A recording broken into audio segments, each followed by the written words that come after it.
So it is 1:30 in the morning. My neighbors have guests over, so you might hear some of that. Uh, but I figured I'm not gonna be asleep for a while, so I might as well dive in. I figured if I'm gonna keep telling stories about where I grew up, I should probably give you a little more backstory about where I grew up. I grew up in northern Canada. I think is about as specific as I want to get, in a very, very rural area that you will not find on a map. Sounds kind of ominous, but it's very beautiful. If you can imagine, it's oh wow. There's lots of trees, and not like leafy trees, but deciduous trees like the pine needles and everything like that, and a lot of cedar. And if you go outside, it is damp and it is gray, and it always kind of smells like moss and dirt and cement, even when it's sunny. And I really love it. But anyhow, I grew up on a farm, which belonged to my grandparents, and I love my grandparents, and they love me, but they probably never should have had a farm. It was not great. Oh, let me back up a bit. I was born in Vancouver City, way before I moved all the way hell and gone over here. And until I was about 4 years old, I was a city kid. And I had a single mother who raised me until I wound up with all of my millions and millions of siblings. And when I was about 4 years old, she met my father, and we moved out here to be with her parents. And they own, oh God, without getting too specific, a significant amount of land in the woods. And so I lived with my grandparents for a little while, and then we built a small trailer, and then for about 3 years we lived in a trailer out in the woods. And we had a wood stove, and we'd chop firewood and try and keep the sheep out of the garden. But when I was that age, I didn't have a lot of friends. I was pretty awkward. Still am, but I have friends now, which is nice. Um, but I would spend most of my time wandering around the woods, and the kind of area we live in, you don't see another house for at least a couple kilometers around. There's no stores, there's no post office. If you walked for about 2 hours or so, you might get to the general store. It's also a gas station and a diner, but it's a bit out of the way, and I wasn't allowed to cross the roads, so I'd stay on the farm. And when I was playing on the farm as a kid, there were a list of rules, and my mom would make me repeat them back to her before I could leave and play outside. And I still remember them because it was every single day. I would say, don't go past the fence, don't go near the fish pond. If you see any needles or pills or matches, don't touch them, tell Grandma, and stay away from Grandpa's guns. And a little more backstory on that is we, of course, had a lot of land, and some of it was farm, but the vast majority of it was woods. And if anybody wanted to work on the farm, they could. And it was sort of, I don't know how payment went. I imagine it was sort of a cash under the table thing, but we would get hitchhikers. And my grandparents would let them stay in their car or in a trailer and camp out on the property so long as they worked on the farm. So there was always strangers coming and going, and that was another rule: don't talk to strangers. But of course, sometimes we'd end up with needles or pills or stuff like that left behind. So I knew not to mess with that. Now, if you try and imagine a map of the area, we had my grandmother's bakery, where she made food for places in town that she'd transport every once in a while, and my grandparents' house. And then we had the barn, and then the old barn, and then the trailer where I lived, and my chicken coop. And from the age of 7, I had about 12 chickens. and a rooster.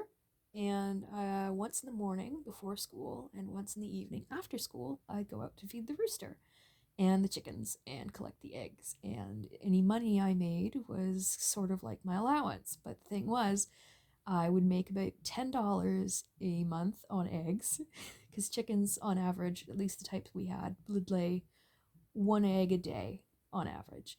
And over a month, that's $10. And if you're interested in knowing how much chickens eat, it's about a bag of feed once a month.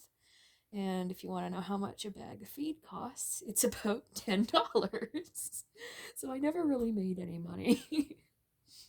But I guess it was, I don't know, responsibility, stuff like that. And I hated it, honestly. I really can't stand it. I don't think I could have chickens now. It was just a lot of work. And again, I was 7. It feels like more than it is when you're that age. But anyhow, I also had a sheep, and she was my best friend because I didn't have a lot of them. And sheep are not clever on average. A dog would be quite a bit smarter, but probably a little beyond my control.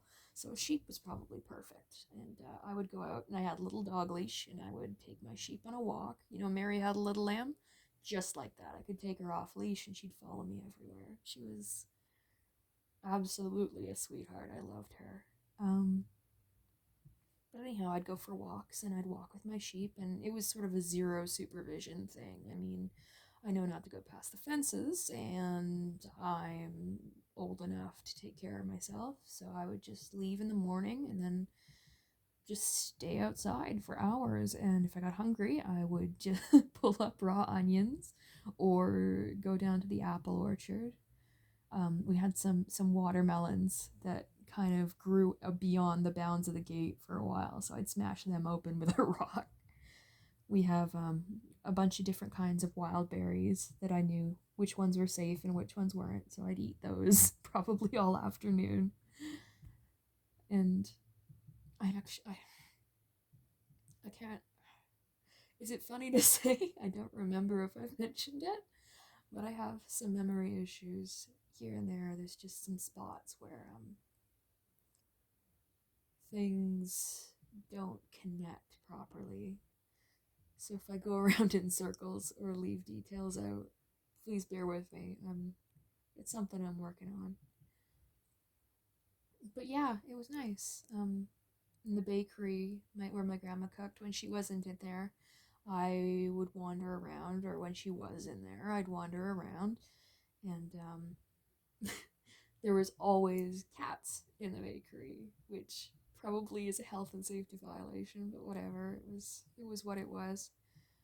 But something about the bakery is it had an open upstairs attic, which didn't have any glass in the windows, and feral cats would always come in and have kittens, and they would fall through the ceiling into the bakery.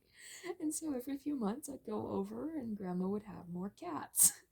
And my job, which I was very proud of, was to play with the cats and make sure they were tame. And then I'd go to a fall fair or some organization downtown, and I'd just sort of wander around with a box full of cats and find them homes. And it's a rural area, everyone has a farm, and cats are free, so I'd usually run out by the afternoon. One day I was downstairs in the bakery playing with the kittens, and one of them ran into a closet, and I opened the closet and found about 4 to 5 loaded rifles with the safety off. And those belonged to my grandpa, who he came over to Canada conveniently around the same time as the Vietnam War draft. So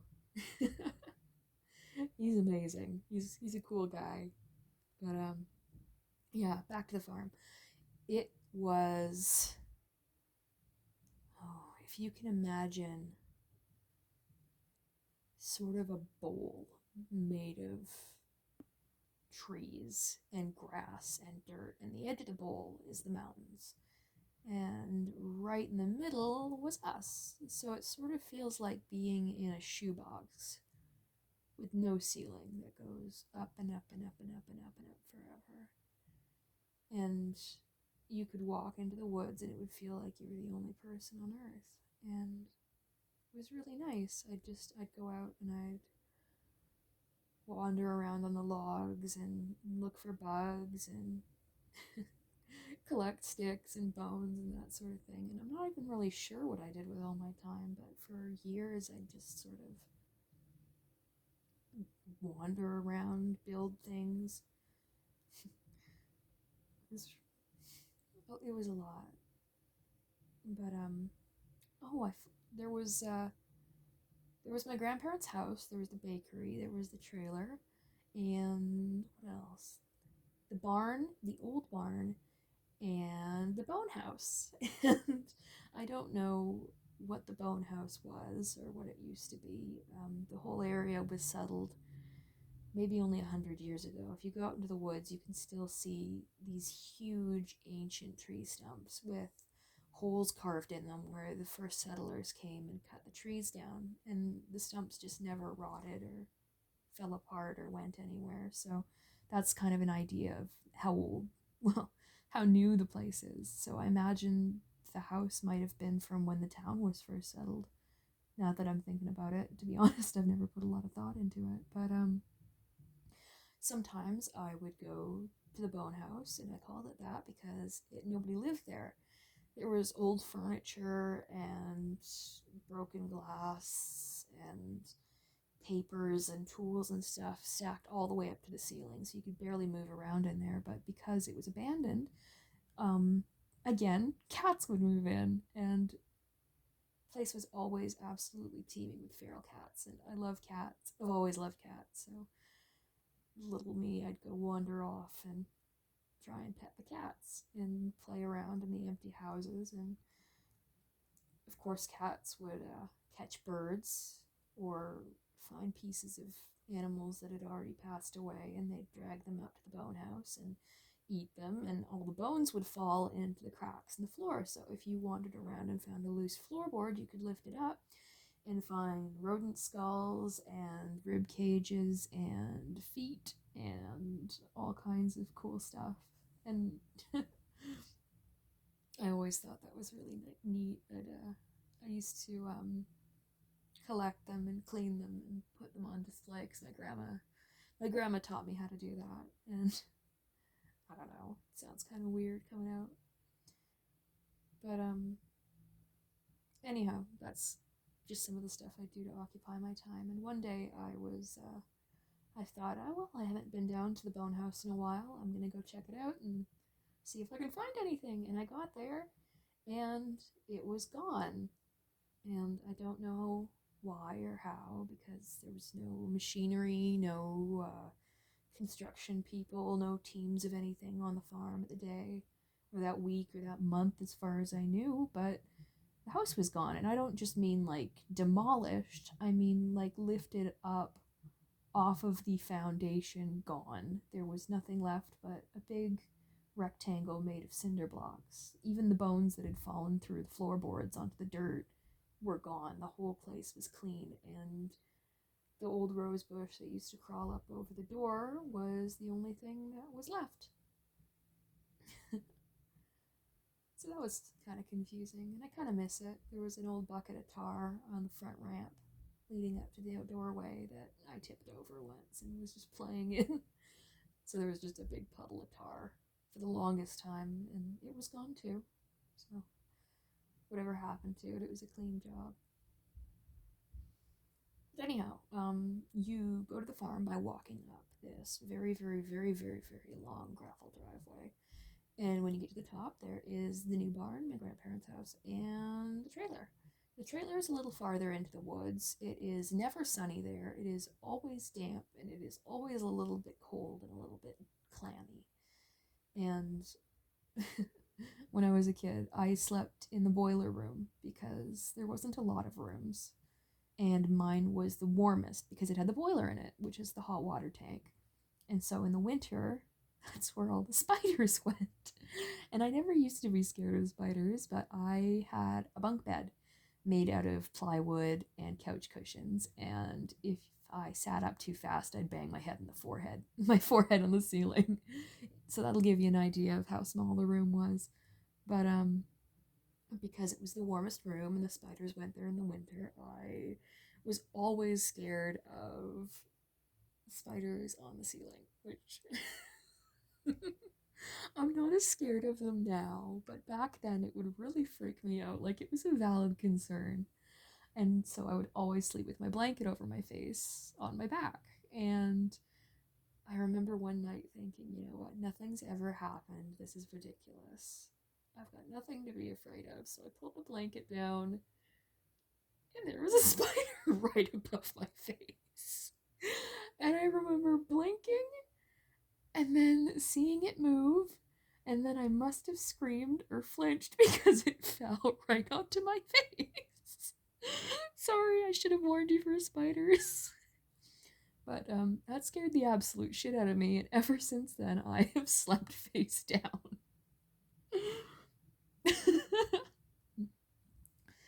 But the trailer wasn't very big. It was about the size of maybe a high school classroom with some doors and walls in between.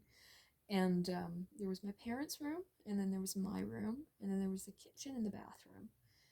And the bathroom, if you sat down on the toilet, your knees would touch the cabinet. It was not very large, but there was a bathtub.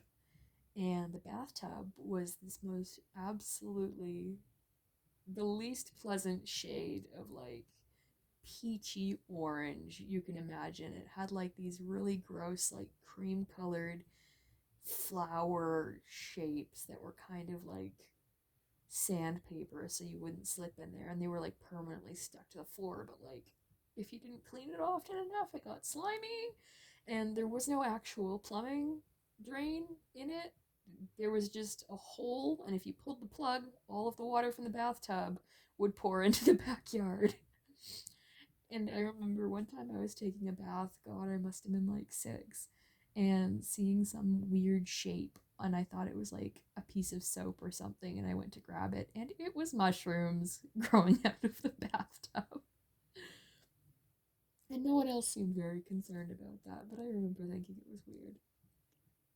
And with one of my first siblings, my mom was pregnant in the trailer, and it wasn't super accessible. Most of the rooms didn't have doors, and we had like plywood stairs in there. And at one point, we ran out of running water, and the stove just never worked. Like, we just never had an oven. And we were working on building a new house a little farther up the hill.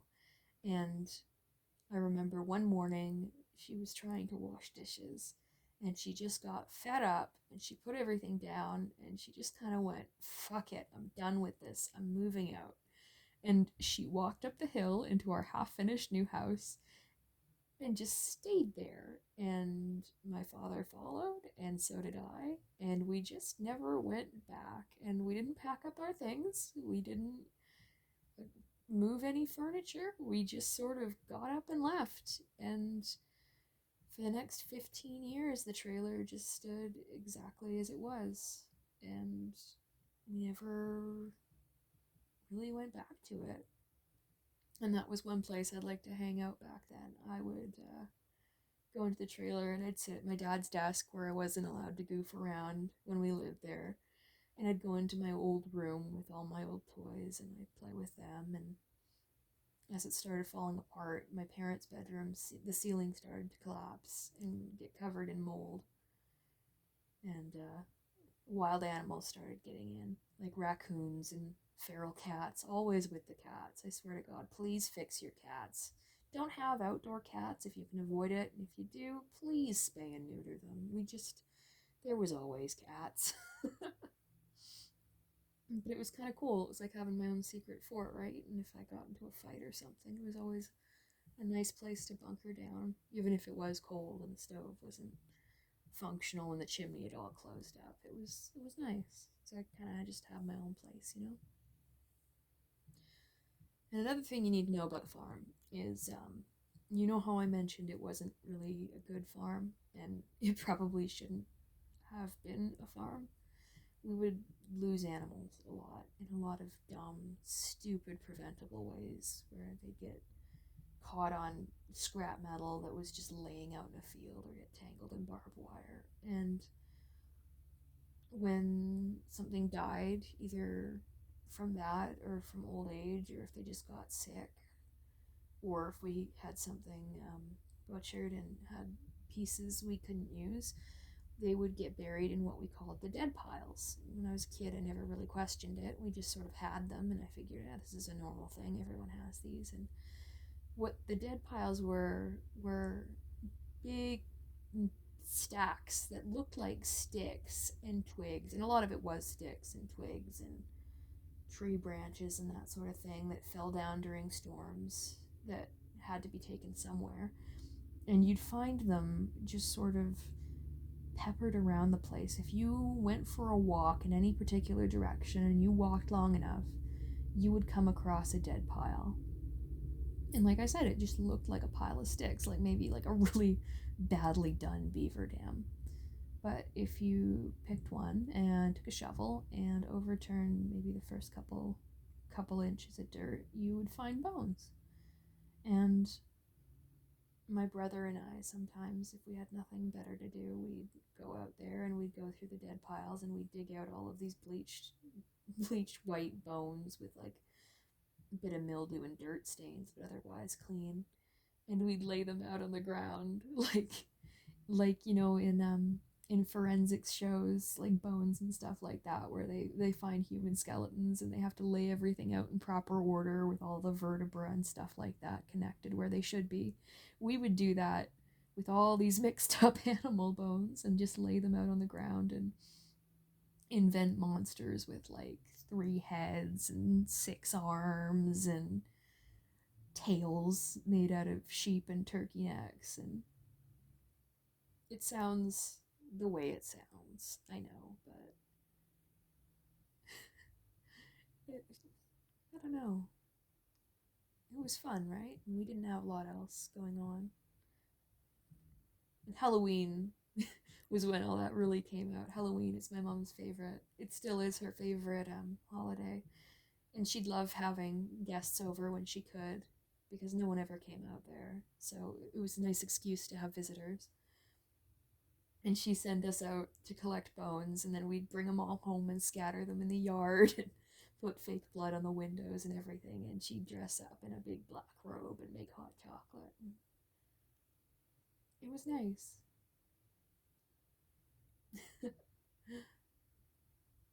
And I don't know what it was. I had this weird obsession with like building secret hideouts, you know? And I think every kid might to a point, but not every kid has that kind of like unsupervised freedom, you know? And down by my grandma's house by the fish pond where I wasn't allowed to go, there was this big, beautiful, I don't know what it was, some kind of plant that grew up into like this, oh god, it must have been like 13 feet high by about 10 feet wide, about 9 feet deep. And from the outside, it just looked like a big bush covered in white flowers. And in the summer, it would attract butterflies. It was absolutely gorgeous. But the inside, I found out by accident one day, was completely hollow. Like the way the branches grew, the inside was dead, the outside was alive. And the inside, once you crawled in, was just sort of a room, kind of about 4 feet high, 5 feet deep, and which is plenty of room if you happen to be a unsupervised 13-year-old to build a fort that no one will see into, that you can see out of. And I remember I dragged in a lawn chair and a fish tank and all of my animal skulls and a bunch of glass bottles I'd found. And that was my fort. And I would sit in my little lawn chair in there and read all my library books and talk to my sheep because, of course, why not? And that was another thing about the farm. My grandmother never threw anything away. And I don't know if it was how she was raised, because I don't know anything about my great grandmother, but she would absolutely keep everything. If you went out for a walk, eventually you'd find an old busted up car or another trailer or or a small building even, because she was always making things and building stuff out in the middle of nowhere there. Like, you'd find a foundation for a house, or you'd hack through a pile of blackberry bushes taller than your head, and at the middle you'd find an abandoned motorboat, like that kind of thing, right? I found a canoe once. I was very proud of that. Took that home. But like I said, she never threw anything out. So I'd always be finding like old nautical rope, or stained glass windows without any frames, or rolls of wire, or buckets and nails, that sort of thing. And so I'd build tree houses, and one day, well, it was kind of hard to build a tree house because I don't know if you've seen a pine tree or a cedar tree, but the ones that grow out here, the branches don't start until about 12 feet up. And so what I'd do is I would take a long piece of nautical rope and I'd tie a stick to one end and I would throw it as high as I could. And when the stick got over the branch, I would wiggle it until the stick fell down. And then I'd tie a slip knot and tie it through the other end of the rope and cinch it. And then I would have a swing or something to climb up, you know? Or I'd go to one of those really big ancient tree stumps from the settlers and I'd climb on top and I'd nail a bunch of boards down and squat in a box like a bald eagle. Sorry, I'm still a little sick and out of breath. But yeah, no, so I had these little nests just sort of peppered around everywhere. One I was very proud of. I managed to climb halfway up. I would nail a board and then stand on that board. And then I would nail another board and stand on that board. And I would keep doing that till I was about 12 feet up a tree. And then I would nail 4 boards in a square and put boards on top of those boards. And then I would just sort of have like, kind of like a deer trap where I would just sit and read my books, because and if you weren't into reading, you would die out there. There was nothing else to do. You kind of had to make your own fun. But one day, a little while after I moved out, actually, I got a call from my mom, and she said, "Well, they found tetanus in the soil." And I don't know if you know a lot about tetanus, but a lot of people think it comes from rust. It doesn't. It's actually a bacteria that can live in the dirt. And we had just found out that perhaps maybe this is why we lost so many animals, is because the farm had tetanus. And I think, oh, great, that's awesome. Glad I got vaccinated, and so I don't really think about it. But then about a week goes by, and I get a call, and it goes, "Don't eat anything your grandma makes." And I said, "Why?" Because grandma's been cooking for years, right? She cooks for everybody in town. And she tells me, "Your grandparents got a phone call from the CDC at 7 a.m. on a Saturday, and they said, 'Don't drink the water.'" And apparently, what happened is some odd years ago, there was a small crack in the septic tank that turned into a big crack in the septic tank. And the septic tank managed to leak into the ground, and the ground leached it all the way out to the dugout, which is a big pit in the middle of the woods that looks like a very large swimming pool. And that is where we get all of our water on the farm. So everything my grandparents had been cooking for a while and drinking for a while had E. coli in it. So we don't eat anything grandma makes, because grandma insists that she's been drinking it this long, so she's probably fine. And honestly, if it hasn't killed her yet, it probably never will.